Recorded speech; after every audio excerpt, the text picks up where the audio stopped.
Shalom, bienvenidos a Be'ahat Israel, una frase hebrea que significa amarás a Israel. Esperamos que se queden con nosotros durante los próximos 30 minutos, ya que nuestro maestro, el Dr. Baruch, compartirá una enseñanza expositiva de la Biblia. El Dr. Baruch es el profesor principal del Instituto Será Abraham, con sede en Israel. Aunque todos los cursos en el instituto se imparten en hebreo, el Dr. Baruch se complace en compartir este video semanal en español. Para obtener más información, por favor, visite la página loveisrael.org.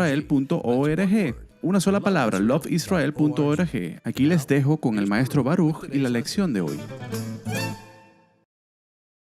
Si Dios fuera a evaluar tu vida, y por cierto lo hace constantemente, ¿cómo se dirigiría a ti? ¿Te vería como un creyente maduro? ¿Alguien que ha crecido? ¿Alguien que ha madurado en lo que Dios quiere que seas?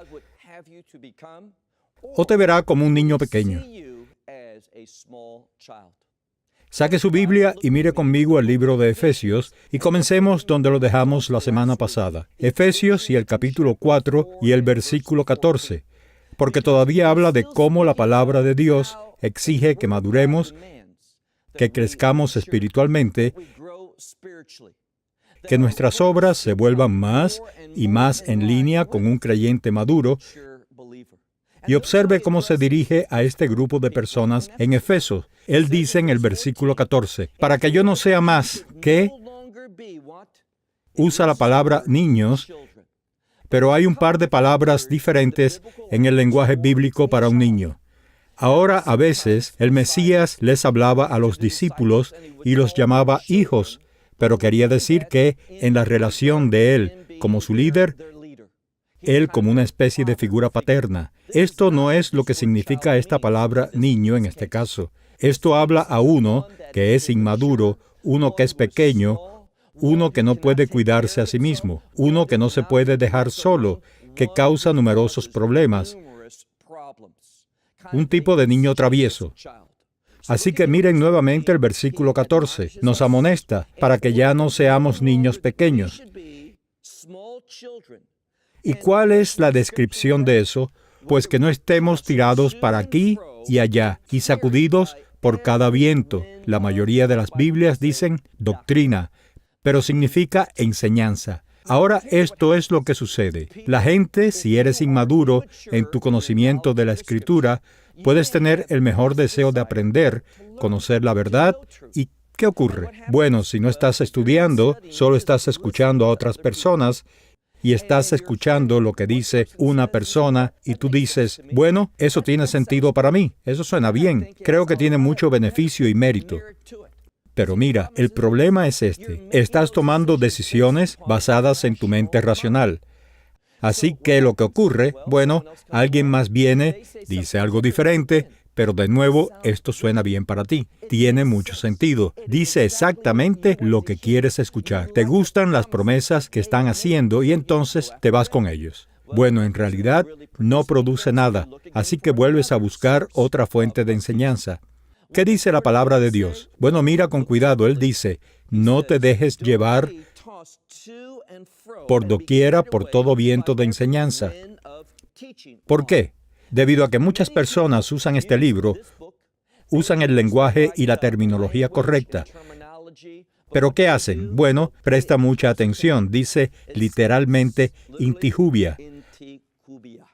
Ahora que es una expresión griega que significa por medio de, y esta palabra en griego, hubia, es de donde obtenemos la palabra en español cubos, y probablemente una mejor traducción, la palabra dados.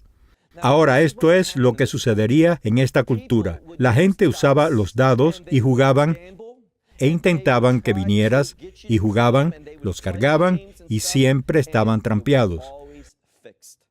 Movían las manos con trampa. Tiraban los dados de cierta manera con engaño. Entonces, ¿por qué la gente iba allí? Porque tenían el deseo de ganar. Tenían el deseo de beneficiarse financieramente y ¿qué eran? Eran engañados siguen leyendo, no solo por estos dados falsos que habían sido fabricados de cierta forma, pero que también dice con astucia. Y esta es la idea. Esta palabra astucia es muy similar a lo que vemos en el libro de Génesis con respecto a Satanás. ¿Cómo era él el más astuto de todos los animales del jardín? ¿Y qué era lo que él quería? Destrucción. Y estas personas que no dicen la verdad, que tratan de controlar las cosas para su beneficio, que quieren manipularlo para que haga lo que quiere, estas personas son astutas como su padre. Ese es Satanás.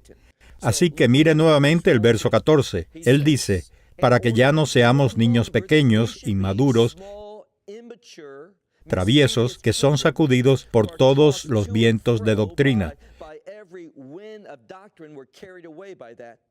Nos engañan con eso en la mentira, literalmente en los dados de los hombres y en la astucia, según, y la palabra es la palabra griega, donde tenemos la palabra mitología en español. Entonces, los métodos, en otras palabras. Entonces, lo que está hablando aquí es esto. La metodología de quién. Míralo. El versículo 14, al final, la metodología de la trampa, o engaño, o error, cualquiera de estas palabras que su Biblia elija decir aquí. Así que ahí está, basado en Satanás mismo. Él tiene sabiduría, tiene perspicacia y tiene discernimiento. Él puede discernir qué quiere tu carne y saber cómo piensas. Él entiende la mente humana racional y puede tentarte. Él puede hacerte una oferta que parece tan correcta que tiene sentido. Él puede manipular la situación para que respondas a él si es tu objetivo lo que quieres, lograr tus deseos, enraizado en lo que tú crees que es mejor, lo que está bien en tus propios ojos. Entonces, aquí está el peligro. ¿Qué tenemos que entender? Bueno, pasa al siguiente versículo, versículo 15. Verdaderos maestros, verdaderos siervos de Dios. ¿Qué quieren hacer? Versículo 15. Quieren decir la verdad. Y este pasaje comienza con la palabra griega dei, que está mostrando un contraste. Entonces, no somos los que usan la movida de la mano, que usan dados falsos, que tratan de conspirar contra nosotros. No, dice aquí, hablamos la verdad en amor. ¿Con qué propósito? Bueno, hablamos la verdad en amor para que podamos crecer en él, y luego dice, en todas las cosas, en todas las formas. Así que el objetivo es este. Hay un gran pasaje de las Escrituras en el que habla acerca de traer cada pensamiento cautivo a la obediencia del Mesías. Y es solo cuando tienes eso como tu meta, eso como tu objetivo, cuando oras, Dios, quiero todos mis pensamientos, toda imaginación de mi corazón, cada inclinación de mi ser, quiero que tú la traigas cautiva a la obediencia del Mesías. Es decir, más que cualquier otra cosa, quiero obedecerte a ti. Ahora, cuando te acercas a Dios de esta manera, vas a escuchar del Espíritu Santo, y uno de los resultados de eso en la vida del creyente es que Él te dará discernimiento. Entonces, cuando los caminos del mundo, cuando los individuos vengan y tienen esta nueva doctrina, esta nueva moda pasajera, este nuevo libro que sale y el mundo lo abraza y dicen, wow, este es un líder espiritual. Es como, y aman ese término gurú, sea lo que sea que eso signifique, algún líder y el mundo lo acepta. Suena bien para el mundo, puede ser muy popular, pero el problema es este, el resultado final no es obediencia, es para cumplir los deseos de tu carne, y eso te lleva, solo pregúntales a Adán y Eva, esto conduce a la destrucción y finalmente muerte. Entonces, ¿en qué se basa la verdad? Mire nuevamente el versículo 15. Pero diciendo la verdad en amor. Es solo cuando tenemos eso y recordemos que la palabra amor está intrínsecamente relacionada con sacrificio, con dar. Es cuando queremos obediencia y estamos dispuestos a dar de nosotros mismos para obedecer a Dios. Entonces, ¿qué pasa? Él comienza a moverse en nuestra vida y crecemos en todas las cosas en Él y reconocemos que el Mesías simplemente no es un Salvador, pero esta es la clave, que Él es la cabeza, la autoridad principal. Déjame hacerte una pregunta. A medida que te mueves y vives tu vida, cuando vas a tomar decisiones, cuando tienes el desafío de hacer algo que tiene que ser pensado, alguna decisión vital importante, está reconociendo su señorío, esto es, su autoridad sobre ti. Te está sometiendo a la verdad espiritual. Recuerda cómo comienza este versículo, hablando la verdad en amor. Estás reconociendo que Él te ama y que Él quiere y que Él tiene el mejor plan para tu vida. Así que dejen de obtener a Dios, y ese es un objetivo que tantas veces tenemos, tratar de hacer que Dios haga lo que queremos en lugar de escuchar de Él cuáles son sus planes y propósitos. Verso 16. Ahora el versículo 16 es un versículo difícil. Si vas en línea, por ejemplo, y colocas este versículo en la computadora y escupa un montón de traducciones, verás cuán diferentes son. ¿Por qué? Porque aquí es difícil el idioma griego. ¿Y por qué es eso? Hay muchas cosas que él quiere transmitir que es difícil de hacerlo por las limitaciones del idioma español. Así que vamos a desmantelarlo. Frase por frase, versículo 16. Él dice, ¿de qué? ¿Qué es esto? De este concepto que reconoce la autoridad, la regla, la autoridad del Mesías. Cuando te sometas a eso, este será el resultado. ¿Qué es? Versículo 16. De lo cual todo el cuerpo, está hablando, esto es verdad, no solo para algunos creyentes, sino para todo el cuerpo. Y déjame decirte, todo el cuerpo depende de esto. Necesitamos que esto sea una realidad en nuestra vida. ¿Qué es eso? Verso 16. De lo cual todo el cuerpo se encaja y se juntan. Ahora usa dos palabras que son muy similares. Ambas palabras comienzan con el prefijo para, juntas, para unirnos. Y no solo unirnos, sino tejer o atarnos o unirnos. Es una imagen de gran intimidad el uno con el otro. También se usa en otras partes de la Escritura con respecto a la construcción del templo, que cada piedra, cada parte del templo estaba bien ajustada. Y eso es a lo que estamos llamados a hacer como creyentes y amigos en el Mesías con los demás. Entonces leemos, unidos juntos y tejidos juntos. ¿Para qué? Dice, a través de cada, y no te pierdas esto, articulación. Ahora, así es como la mayoría de las Biblias lo traducen, pero la idea aquí es una conexión. La idea aquí es como un tubo por el cual las cosas pueden ir de un lugar a otro para que haya una transferencia. Y es una transferencia que proviene basada en Dios con su unción por medio del Espíritu Santo. ¿Para qué propósito? Para que podamos ser abastecidos según las obras. Y escucha lo que dice, por cada parte, que cada parte pueda compartir el crecimiento del cuerpo para la edificación de sí mismo en el amor. Entonces, lo que está diciendo es esto. Solo cuando nos sometemos a la autoridad del Mesías, es solo entonces que vamos a estar unidos conjunta y firmemente, que vamos a tener unidad, pero eso no es suficiente. Tenemos que ser el recipiente. Es la unidad lo que nos posiciona donde podemos convertir en el destinatario de lo que necesitamos. ¿Para qué? Bueno, él usa el término edificación. Eso es crecimiento, es la madurez, pero también está enraizado en la fortaleza. Un edificio que se edifica es uno que es fuerte, uno que no se puede destruir fácilmente, que perdura, que persevera todos los elementos del clima y lo que sea que pueda encontrar. Y eso es lo que Dios está diciendo acerca de su iglesia. Ese es el cuerpo de los creyentes, y es a quien le está hablando aquí cuando dice un cuerpo. Continúe con el versículo 17. Ahora, porque esto es tan importante, observe la terminología que usa Pablo. Él dice, por lo tanto, esto. Ahora, esta palabra lo hace enfático. Esto es que está enfatizando este versículo como tan importante. Vincula todo junto.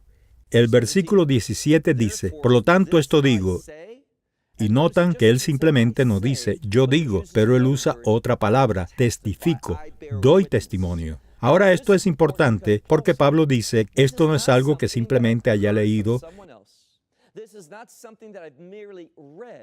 y quizás no haya entendido, pero esta es la verdad de Dios que él ha aplicado a su vida y puede testificar, dar testimonio que es una realidad para él. Él ha experimentado esto y por lo tanto también deberíamos querer experimentarlo al aplicarlo de la misma manera. Mire el versículo 17. Por tanto, esto digo y testifico en el Señor, que no caminarás más como los gentiles. Ahora, pausemos un momento. ¿Sabes qué es esta palabra gentil? Bueno, en el Nuevo Pacto, a lo que se refiere es a alguien que no tiene una relación de pacto con Dios, que no tiene ninguna relación con Él, no tiene entendimiento. Un gentil en este día y era tiene que ver con alguien que está siguiendo la idolatría. ¿Y cuál es la motivación de la idolatría? La idolatría es la manera en que te acercas a algún ídolo creado por el hombre para el propósito, la creencia, la esperanza, que de alguna manera ese ídolo y cómo respondes a él, y de cierta manera en que alguien te dice que obtendrás lo que quieres. Entonces, estos ídolos todos tienen un cierto poder para ellos, supuestamente, y de eso se trata, yo obteniendo lo que quiero. Pero note una diferencia aquí. Dice, ya no deben caminar del mismo modo que los gentiles caminan. Dicen, en la vanidad de su mente. Ahora esto es importante porque nos muestra la fuente, la base para toda la idolatría. Comienza dentro de la mentalidad, el proceso de pensamiento del hombre. ¿Qué es este ídolo? Es lo que se le ocurrió a un individuo, sus pensamientos, y en qué está enraizado. Bueno, podemos volver a subir. ¿Recuerdas esos dados? ¿Recuerdas ese engaño? La metodología del enemigo que comprende los deseos, la inclinación de una persona pecaminosa, uno que estaba en la esclavitud del pecado, y adoradores de ídolos. Son individuos que están tratando de cumplir ese deseo por sus deseos y está enraizado en el pecado. Así que el resultado es este. Tenemos que aprender que se requiere un cambio, que ya no caminamos, y caminar es sinónimo de estilo de vida, de acuerdo con la vanidad, el vacío, la futilidad, como quiera traducir esa palabra, de sus mentes, o en este caso, nuestras mentes. Ahora, ¿por qué nuestra mente es un problema? ¿Por qué es que nunca pienso bien? Bueno, fíjate qué sucede. Versículo 18.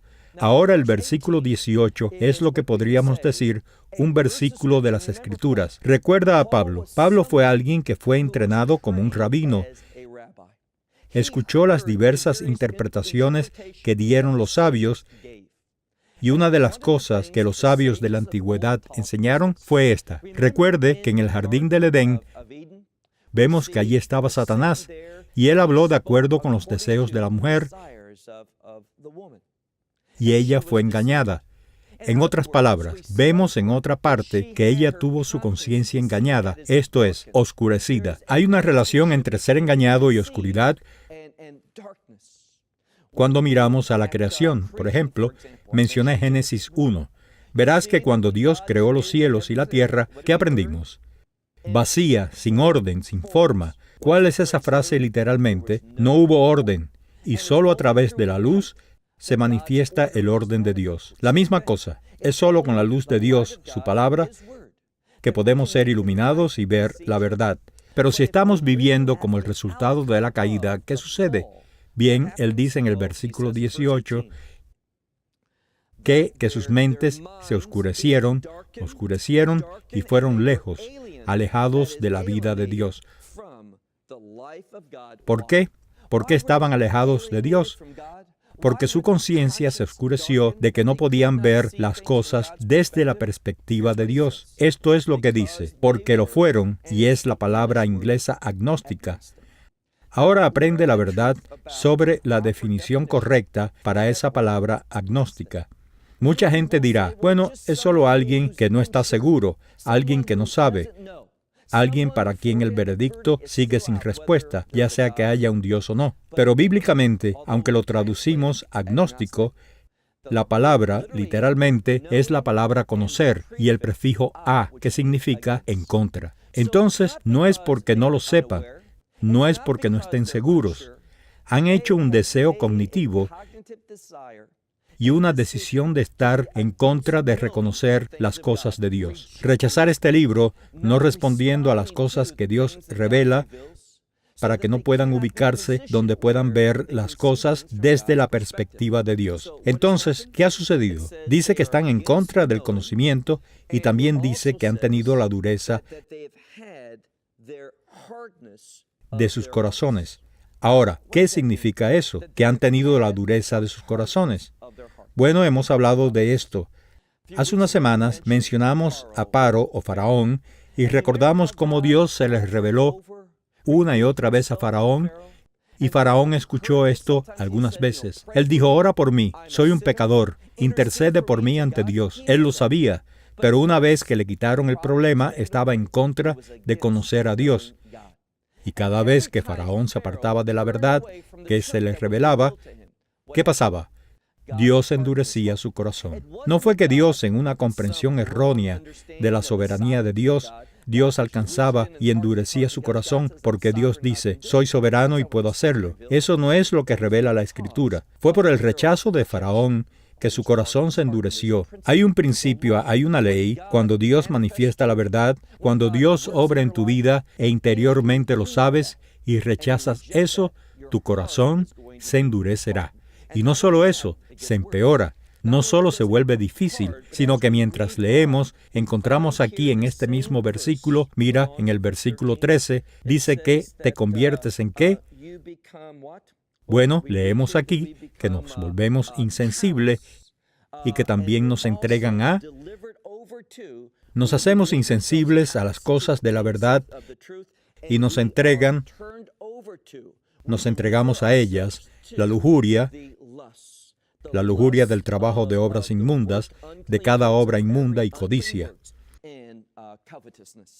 Entonces, esto es lo que sucede. Rechazamos a Dios, se endurece nuestro corazón, nos volvemos insensibles y por lo tanto, debido a que no estamos obteniendo lo que queremos, comenzamos a desesperarnos y recurrimos a las cosas, a todas estas cosas inmundas, y lo que realmente se despierta, esta es la verdad bíblica. Cuando no estás caminando con Dios, te convertirás en una persona muy codiciosa. Querrás cosas, tus deseos de esto y aquello van a crecer.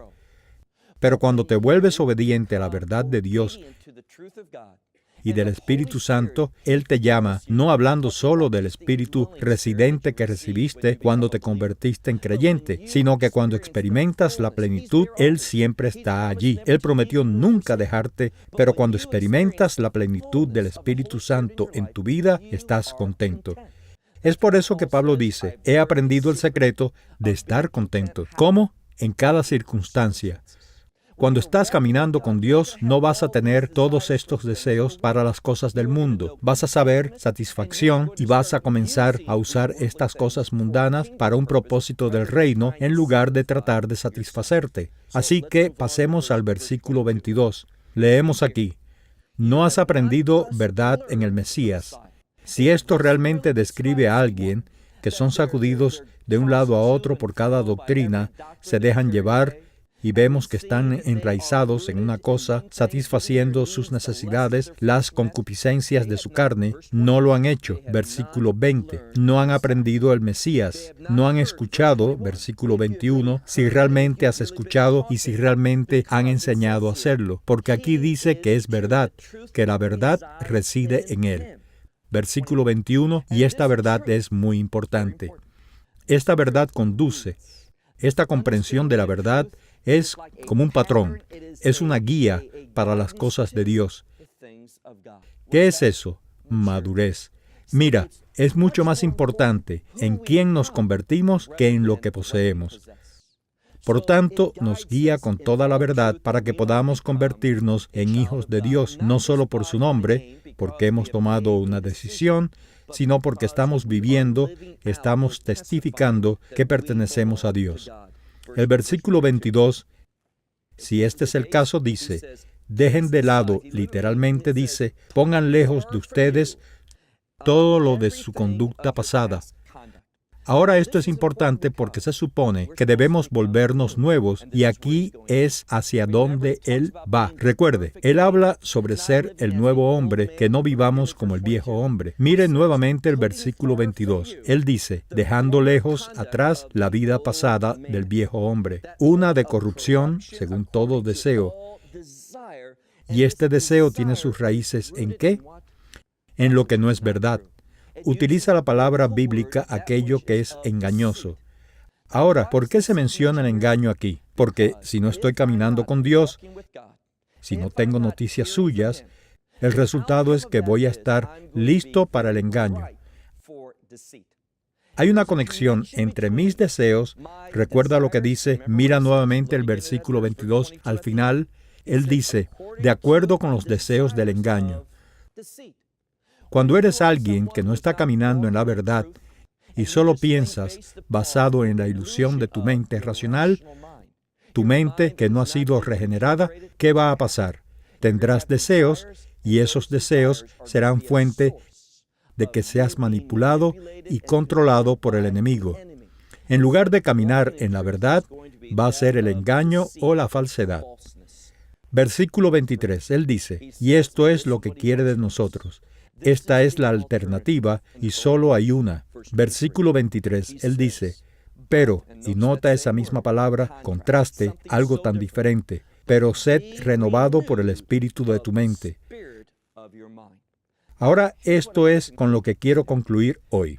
Nuestras mentes, debido al pecado, todos somos hijos de Adán y por lo tanto, cuando nacemos, tenemos una mente que está en un estado caído.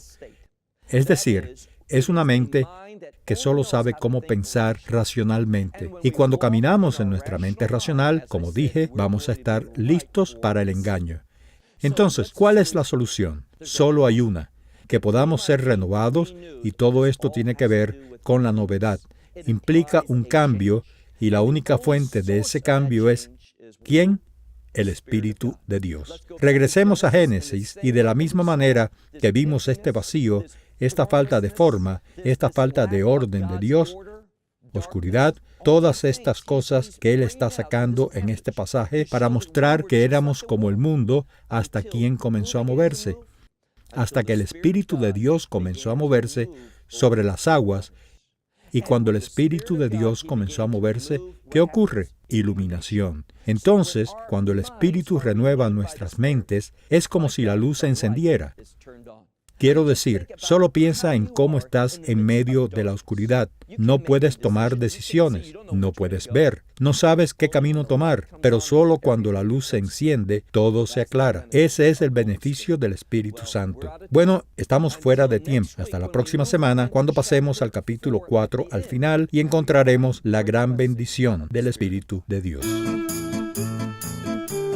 Esperamos que se haya beneficiado del mensaje del día de hoy y lo comparta con otras personas. Por favor, únase a nosotros cada semana a esta hora en este canal. Para mayor información, visítenos en la página web loveisrael.org. Allí encontrará artículos y numerosas conferencias realizadas por Baruch, enseñanzas en forma de video que pueden ser descargadas o vistas online. Hasta la próxima semana. Que el Señor les bendiga en el nombre del Mesías Yeshua, que es Jesús. Shalom desde Israel.